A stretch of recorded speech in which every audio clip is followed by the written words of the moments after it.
Auction time. This is the 4B series auction. 4B01. This is a, I wouldn't say excellent replica, but it's a replica of a Aztec sacrificial or ceremonial blade. It's made from Georgia chert, raw, semi-translucent. The teeth and the eye, the white parts, are made from novaculite. Heat treat novaculite. Now this is not fully heat treated, so it's still a little bit tough to knap, and it's still a little bit dull. It's not all glossy. Anyway, as I was doing research on these, I couldn't find out what material these details are made from, but they looked knapped, so I knapped them. They're just thin flakes knapped into these shapes, and the eyeball's a thin flake just knapped into a round shape, and the black part, or the pupil, is obsidian, just like the originals. Now the hard part was figuring out how to glue these onto the blade in a reasonable way, and I wanted to use a natural glue. I can always use epoxy to get these to stay really good, but instead I use school glue or something similar to Elmer's. It's not the Elmer's brand, it's just the cheap school glue from Walmart.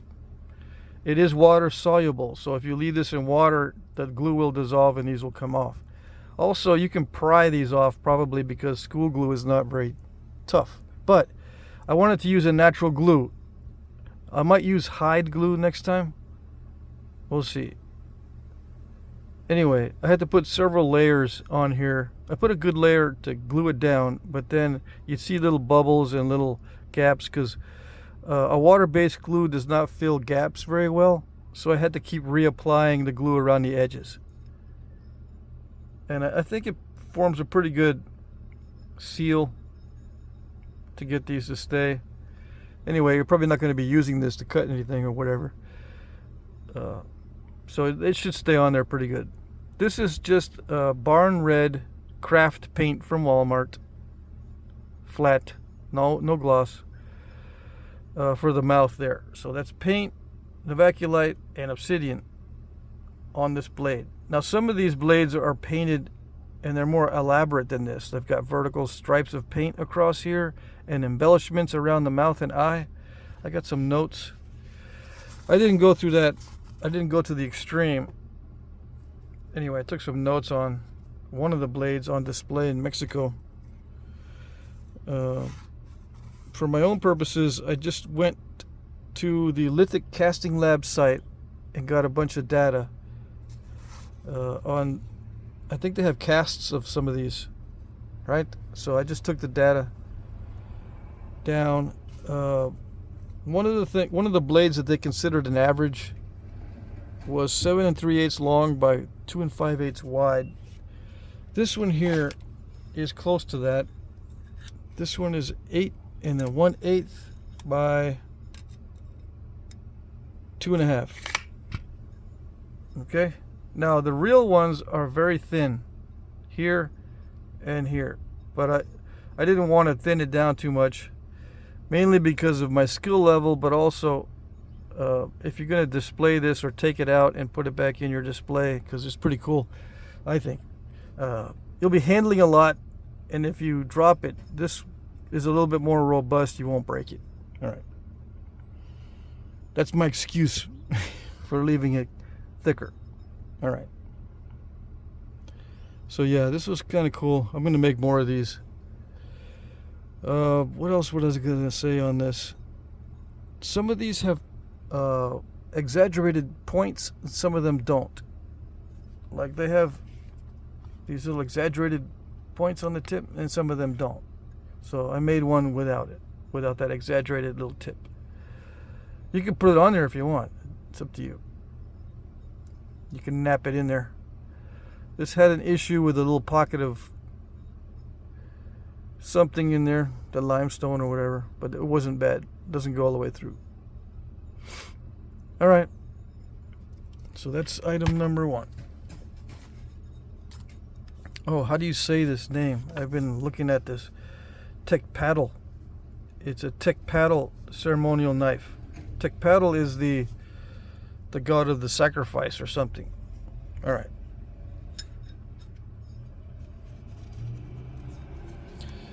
(4B02).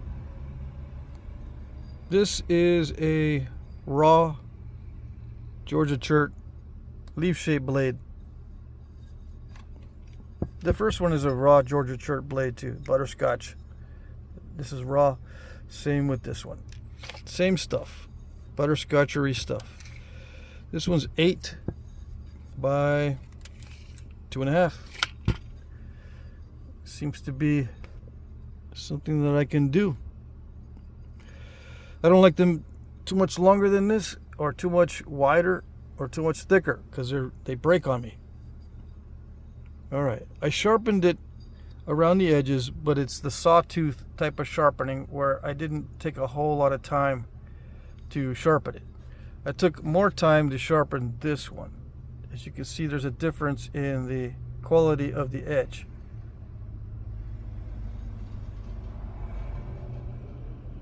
All right, I took a lot more time to sharpen this one than I did with this one. This was just a simple leaf-shaped blade with simple sharpening around the edges. Okay.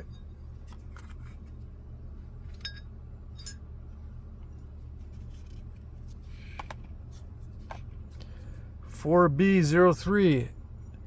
This is some of that black butter mixed with gray obsidian that I got from one of the sites. Site 1 or Site 2. I think it's Site 1, right? Yeah. You can't see it, but the banding is pretty cool on this up here in this area. I wish there was a better light. But this is the best lighting I can come up with. Let's see. Yeah, I won't be able to. Anyway, it's got that banding in here. It looks pretty cool. And I took some time to sharpen this edge and less time to sharpen this edge. This particular type of obsidian was difficult for me to sharpen, so it's a little bit jagged. I don't know, I got to get used to trying to sharpen this black butter stuff. This is a different consistency of black butter than I've napped before, so I had a hard time getting this thin down, this edge. It kept crunching on me and kept step fracturing on me because I'm not used to this material. All right. This one is 5 7/8 by 2.5, and the blade itself is 4 3/4. Yeah, it's ground down here on this area. Not too much there, a little bit there, and ground down back here and a little bit up here. Just so, you know, for the hafting area, and so you won't cut yourself if you're holding it with your finger close to this part of the blade. Okay. It's typical of how I make those. How I make these. I grind them down around here. All right.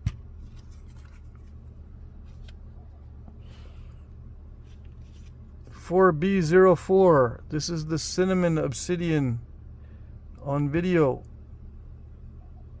I think this is the only one I'm offering in this auction that I did on video. Well, no, there's one in the Brooks and Bifaces. It's the little flake dacite arrowhead. It's in the Brooks and Bifaces box. But anyway, this is the cinnamon obsidian. You can see it on video. It does have some translucency. Interesting material. If you can nap it without step fractures, it looks pretty good, but it's difficult to get clean flakes on this particular type. There's just in this batch from this one site, there were different grades of this cinnamon looking obsidian. Some is very glossy and some isn't. Some will nap without steppiness and some won't. So there's a variation. All right, I don't know what type that is. Hopefully it matches a type at least nearby where this source was. Anyway, it's pretty common to have this kind of at little dart point. All right. or that little dart point is fairly common, that type of design. All right. Let's see, boxes. 4B05. This is a box of bifaces. This is raw Georgia butterscotch, 5 5/8, 2 3/8. This one is a Georgia chert heat treat, $3.95 for 4 hours.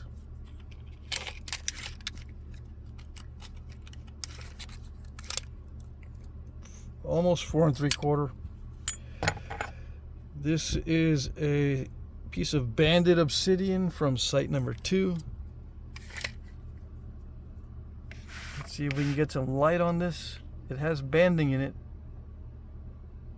It's good quality stuff. I don't see any inclusions in it, so I consider it high quality stuff.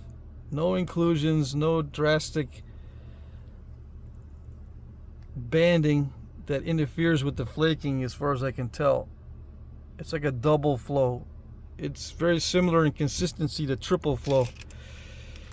All right, 4 1/4. This is black butter. It should nap really nice for you. I took off a good flake on that side. 4 inches. Another, this is Georgia swirl. This is the butterscotch, and this is the swirl. They nap differently. 5 1/4. This is $3.95 for 4 hours as well. So just under 400. So they shouldn't be snapping halfish. All right. Once it gets past 400 on the heat treat, they start to snap in half really easy. All right. And then I have a bunch of old Georgetown. This is raw Georgetown bifaces. 6 of them. They're all similar in size. This is for a project I was working on last year. 3 1/2. They're all going to be between 3 1/4 and 3 1/2, I believe. Okay, raw Georgetown. Yeah, preform. Okay, all right.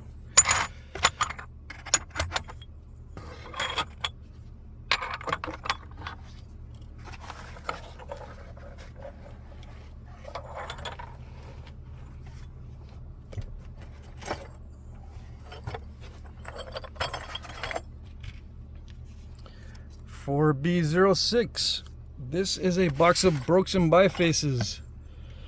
This is banded obsidian from site 2. More banded obsidian from that same site.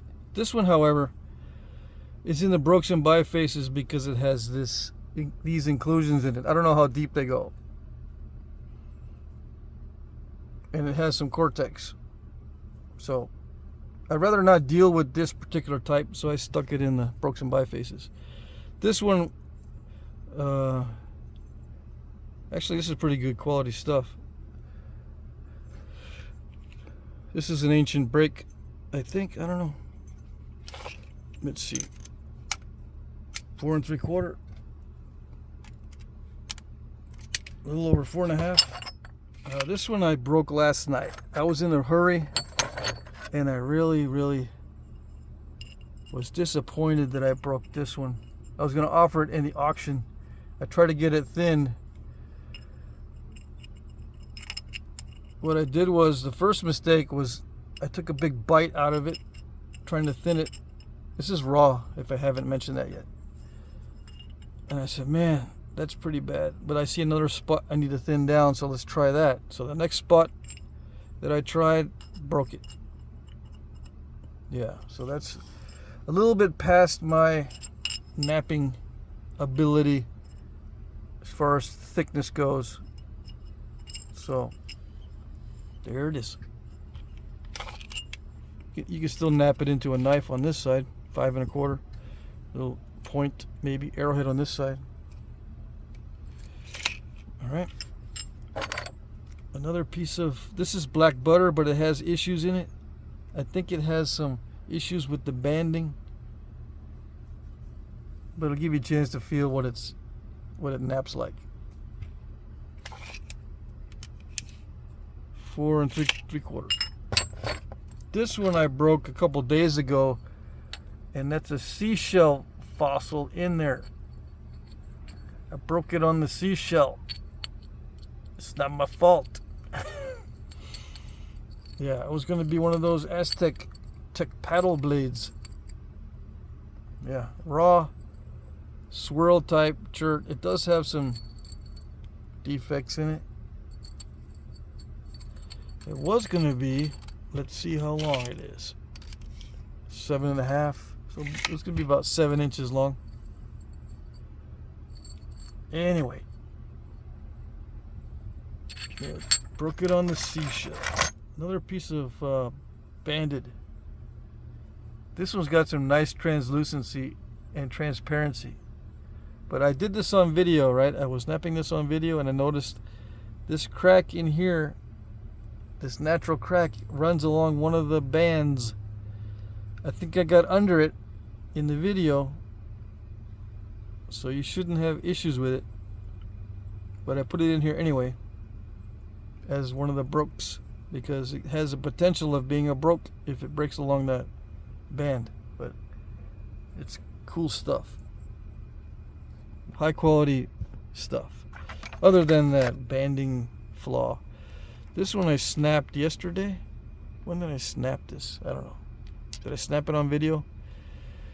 Anyway, I'm including this. It's another piece of banded. This one I think I did snap it on video. I don't remember. It's got that banding in it. This is the same. This is kind of, it's got black butter mixed with that grayish stuff. This is an old piece of novaculite I found when I was looking for the material to make these teeth and eye. I said, yeah, I got some novaculite I can use for that. And here's an old piece, which is a blue biface, kind of like a crescent shape. I don't know what I was going to do. 4 3/4 minimum. It's almost 5.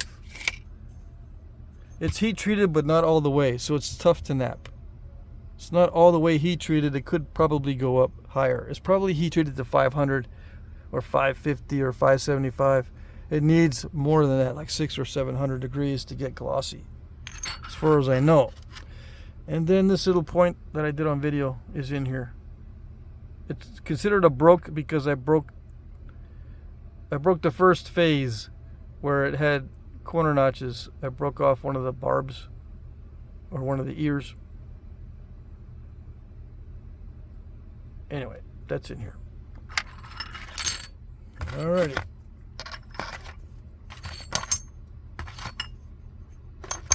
Gotta be careful how I lay these back in here so I don't break that little arrowhead.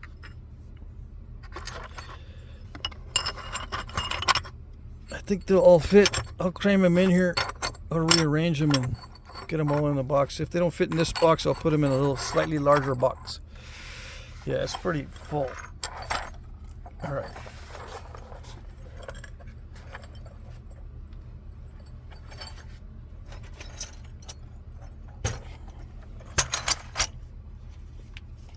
For B07, this is a box of Georgia heat treat flakes. I should have written down the temperatures. I think these are mixed. I think they range from 375 to 395 as far as heat treat. These are all heat treated flakes of various sizes. There's some that are small, some that are big, relatively speaking. Some have cortex, but you should have enough meat in there to make an arrowhead. These are the result of my spalling and bifacing. I heat treat the flakes. Yeah, some of these are smaller. They're mixed. Some of these are butterscotch. and some of these are swirl. Where's a good swirl? There's a good swirl right there. So yeah, different sizes, but all should be adequate without major defects.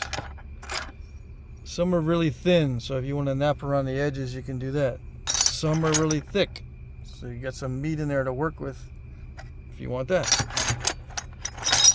Here's a big trunker looking flake, 4.5. But you'll lose a bunch off of this one, so maybe 4 inches. Anyway, these boxes weigh about 2 pounds 11 ounces or something like that. Last time I looked, almost 3 pounds in the box. All right.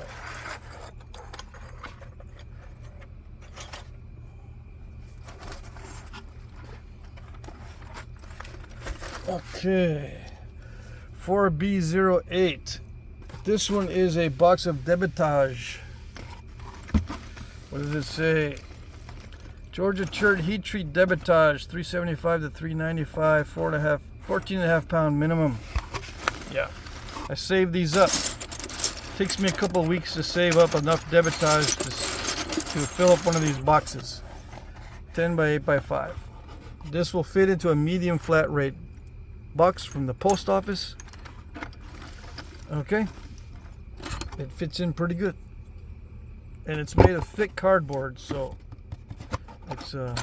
it survives shipping pretty well as far as I know. I've not received any complaints. Anyway, these flakes are all kind of Debitage, which is smaller than the previous box of what I call regular flakes. All right, they're different sizes, different thicknesses. Most of these have curves. A lot of these have cortex, not all of them. Some of them are thick or have thick areas. Some of them don't. Some of them are small. Some of them are fairly large. But I consider this Debitage. I was including a bunch of these size flakes in those small flat rate boxes with the larger flakes in previous auctions, but I just decided to put all these smaller ones together in one box and call it Debitage. You know what I mean? All heat treat. These are all heat treats, but they're all going to be different. All right, they're not all going to nap the same way. Some of them are going to be snapping halfish. Some of them are going to be almost raw feeling. Some of these are going to feel like they have not been heat treated. This particular batch was extremely variable. Okay, all right. So that's it for the items. Only 8 items. It was way too hot this week. I just couldn't get myself into any kind of productive routine this week. All right. Rules. Bid in the comments section under one of my pre-populated comments. This means that you will be replying to one or more of my comments. My pre-populated comments will contain the item number, a timestamp where the item appears in the video, and a short description. All right. I will like your comment if I see it. Very important. I will hit the like button if I see it. Sometimes comments are not always visible. It may take me a while to like your comment, but as the time approaches the end of the auction, I will check more frequently. Okay? So these are my cheat notes, right? There's more of a complete description in the description box on the rules of the auction. But the cheat notes are good enough. You'll be able to bid and stuff with just minimal knowledge. It's not that difficult, as far as I know. Try not to bid at the last minute. Very important. I'm using YouTube's time tracker and it's not always accurate. It can take up to 2 minutes. It can be up to 2 minutes off. Please be aware of this. Please be aware. Yeah. Not much to say about that except I use YouTube's time tracker, even though it's not that accurate, because that's what everybody sees. It's just to be fair to everybody. You know, a lot of times you're bidding on time, but I won't count your bid as being on time unless YouTube also says it's on time. Okay? Sometimes I see it that you've bid and it seems to be on time, but YouTube's time tracker says no. You know, I watch closely at the end of the auction, and you know, you're on time, and I know you're on time, but YouTube says no, so I got to go by YouTube. All right, just be aware of that. Shipping is free in the U.S. International shipping is discounted, but not free. And here are the rates for international. Canada seems to be cheaper. Hopefully that remains the same forever, so I don't have to mess with my notes. Anyway, international rates often change. I might need to charge more than this. So it depends on the size of the boxes. I always send priority when I'm sending international, unless you request something else. They don't call it first class anymore. They call it ground advantage. So I do send it non-priority sometimes. Okay, it's called ground advantage now. Anyway, the rates are here. $10 to Canada and 20. The first class packages are going to be like a pound or under, if your package doesn't weigh that much. But I can also send heavier packages with this first class, or now ground advantage type. But if it weighs more than 2.5 pounds, or I don't know what the cutoff is, I ship it in a small priority flat rate box. All right. I will provide tracking numbers. I accept PayPal, Venmo, Cash App, checks, or money orders. I can also email you an electronic invoice that you can pay with a card. It's very handy. Yeah, electronic invoices are very handy. It just goes to your email, you click on the link, and then you pay after you have that link come up. Let's see. Winners will be announced starting at 9:01 p.m. Eastern Time, 8 Central, 7 Mountain, or 6 Pacific. Yeah, it ends tonight, 9:01 p.m. Eastern, but it depends on your time zone. All right? Pay attention to your time zone. I will reply to your winning bid with sold, thank you, item number, price. Please email me your name, address, yada yada, to jackcrafty2@gmail.com. I have no way of notifying you other than in the comment section that you've won. So if you've won, you need to send me an email. Okay? If I've already done business with you, you don't need to do that. If I've done business with you and you're always using the same payment option, that's what we'll use. Okay? But if you're new, you need to send me an email with all your info and how you want to pay. All right? If you win. Okay. There is a more complete description of the rules in the description box.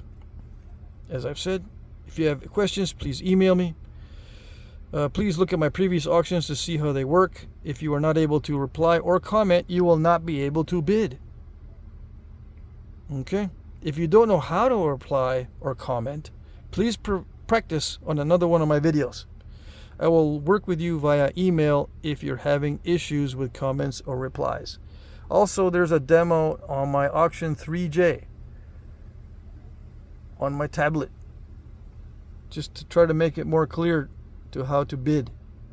Some people have extreme difficulty with the comment section. They don't know how to place comments, or how to comment, or where to click to put a comment, or if they see the word reply, they don't know if that's a comment. Is a reply a comment, or is a comment a reply? It's the same thing. YouTube, for some reason, uses 2 different words for the same thing, and it comes up in different ways. Sometimes when you try to reply, it says comment. Sometimes when you try to comment, it says reply. You know, the button to do the comment or reply. There's differences. I don't know why. All right. So if you get confused, just send me an email or just practice, you know. And that's it for the cheat notes. Hope you guys had a good week, a good weekend, and all that. It's been a very hot and difficult time in the shop, but I'm getting acclimated, so no worries. I'll continue to try to produce as many items as possible for the auctions. Alrighty? Okay. That's it, and good luck.